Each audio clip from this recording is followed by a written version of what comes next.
Tous nos cœurs brûlent de cette espérance du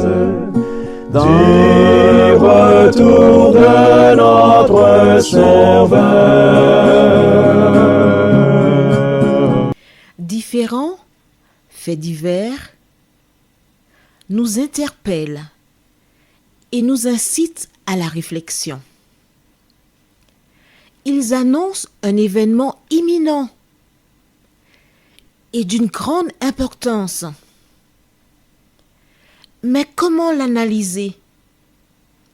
En écoutant Jean-Claude qui, à la lumière de la Bible, t'accompagnera et te permettra d'être prête, d'être prêt pour le retour de Jésus. Note que les éditions spéciales sont disponibles sur YouTube.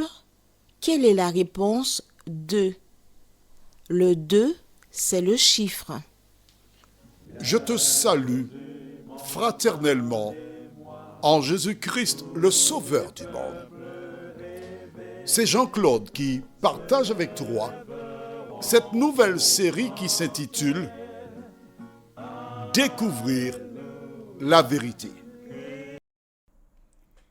Marco et Jean-Claude, serviteurs de l'Éternel, sommes heureux de continuer avec toi ce magnifique récit qui nous montre ce qu'est l'homme et comment Dieu subvient aux besoins de celles et ceux qui se confient en lui et en lui seul.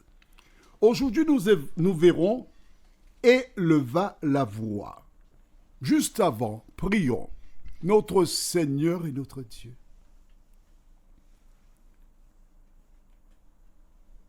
Merci pour la parole.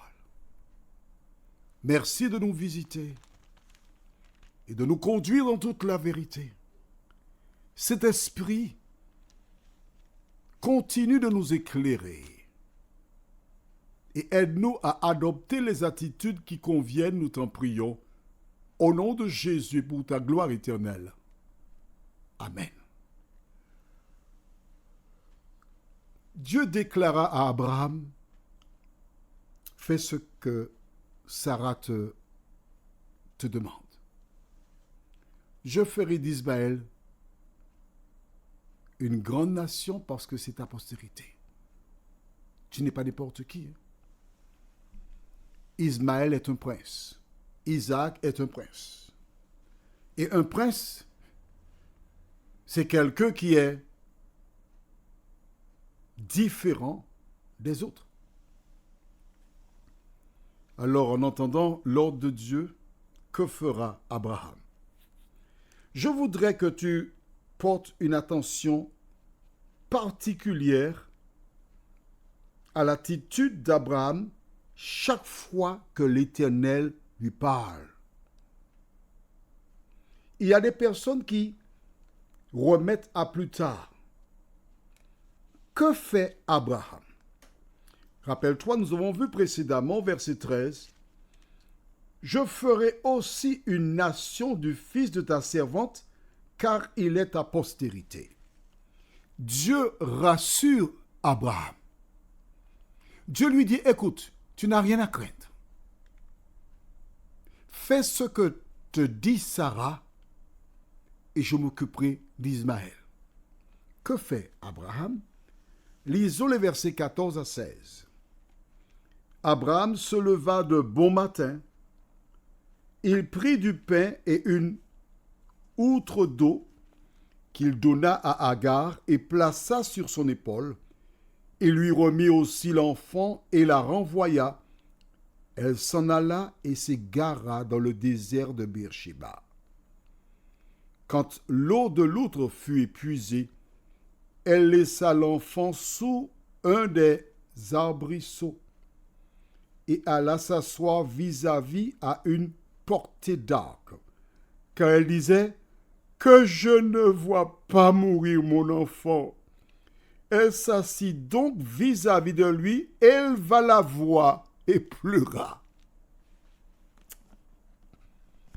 Tu sais, quand je lis la Bible, mentalement, je me transporte et je suis un spectateur présent sur la scène. Notons avant tout le début du verset 14. Abraham se leva de bon matin. Dieu a parlé à Abraham. Il était donc dans une journée avancée. Il alla dormir et il se réveilla de bon matin. Et tu verras que chaque fois, on l'a déjà dit, chaque fois que Dieu parle à Abraham, il se lève de bon matin. Il ne dit pas, bon Seigneur, tu m'as dit ça, je le ferai. Mais avant, il me faut préparer psychologiquement Ismaël. Prendre du temps pour lui expliquer. Prendre du temps pour expliquer à Agar. Et dans une quinzaine de jours, bien à la fin du mois, je ferai ce que tu me demandes. A-t-il agi ainsi? Pas du tout. Dieu a parlé à Abraham. Abraham a obéi sans discuter, sans renvoyer à plus tard. Il a obéi. Toi, quand tu lis la parole de Dieu, que fais-tu? Tu peux être une ou un Abraham. Tout ce que tu as à faire, c'est d'obéir à la parole de Dieu.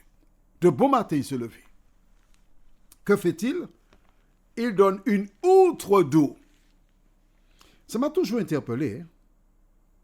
Du pain qu'il plaça sur son épaule.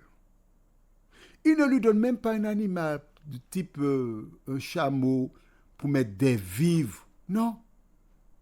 Du pain qu'elle peut porter, pas une grande quantité, donc. Une outre d'eau, pas beaucoup d'eau. Et il dit maintenant, va-t'en pas. Oh, je regarde les yeux d'Agar qui commencent à être très humides. Des larmes qui coulent sur son visage. Parce qu'elle n'a pas eu de préparation. Abraham s'est levé sans ménagement, dit bon, il a préparé toutes les affaires. Et Agar, viens voir. Il a mis ça sur l'épaule, le pain, l'eau. Ismaël, pars. Tu ne seras plus admis ici, je ne veux plus te revoir.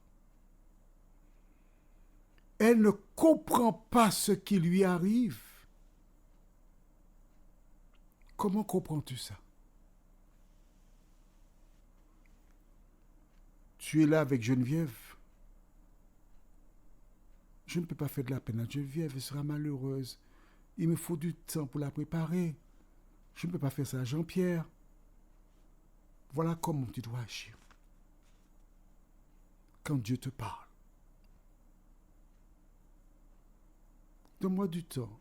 Non.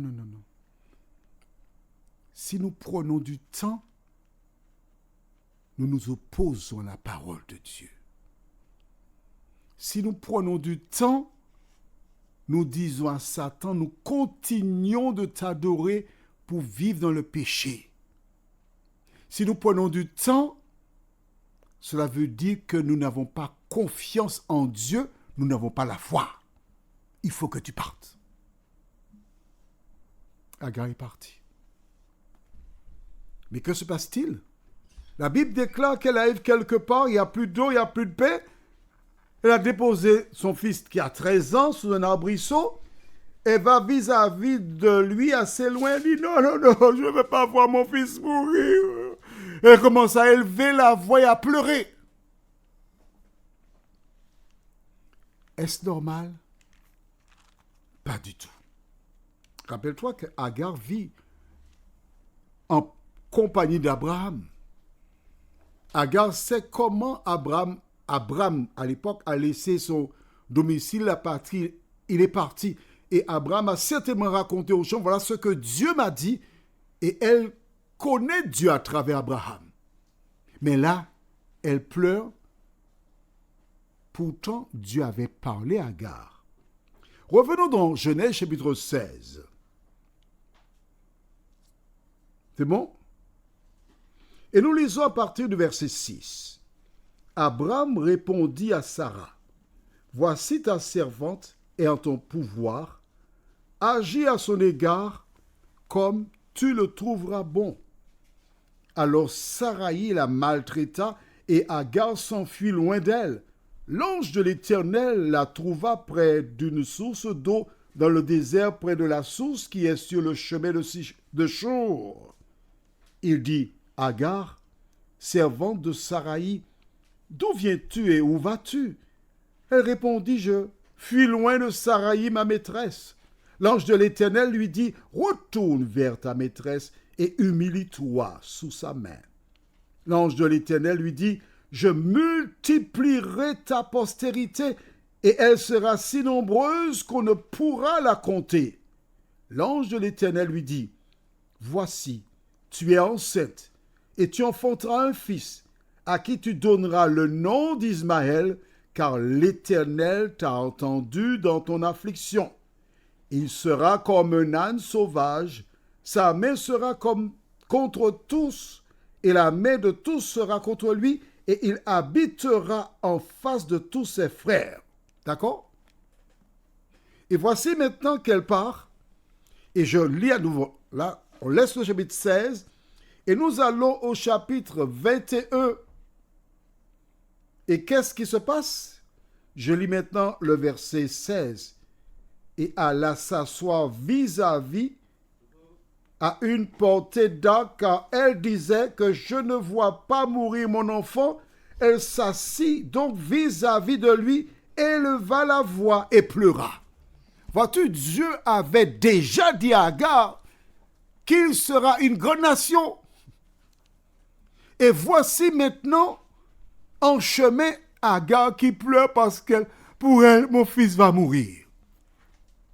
Toi qui m'écoutes, je voudrais que tu soulignes que lorsque Dieu a un plan, l'ennemi se manifeste pour chercher à détruire.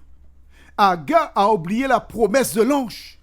Mais si tu lis la parole de Dieu régulièrement, si tu cherches à mettre cette dernière en pratique, lorsque les épreuves viendront, tu pourras te réfugier et dire, Dieu m'a dit que mon fils sera une grande nation, il ne mourra pas.